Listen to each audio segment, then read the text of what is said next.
یک شعر از مرحوم فریدون مشری را خدمت شما تقدیم میکنم. گرچند این پخش و نشرم شده ولی من مکملی را یک بار میخونم. مشکل نیست، میشنویم. البته. با کسی کینه نگیرید، دل بی کینه قشنگ است. به همه مهر بورزید، به خدا مهر قشنگ است. دست هر رهگذری را بفشارید به گرمی، بوسه هم حس قشنگ است. بوسه بر دست پدر، بوسه بر گونه مادر. لحظه حادثه بوسه قشنگ است.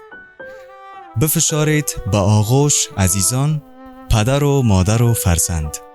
به خدا گرمی آغوش قشنگ است. نزنید سنگ به گنجشک، پر گنجشک قشنگ است.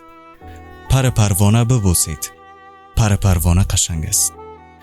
نسترن را بشناسید، یاس را لمس کنید. به خدا لاله قشنگ است. همه جا مست بخندید، همه جا عشق بورزید. سینه با عشق قشنگ است. بشناسید خدا را، هر کجا یاد خدا هست، سقف آن خانه قشنگ است.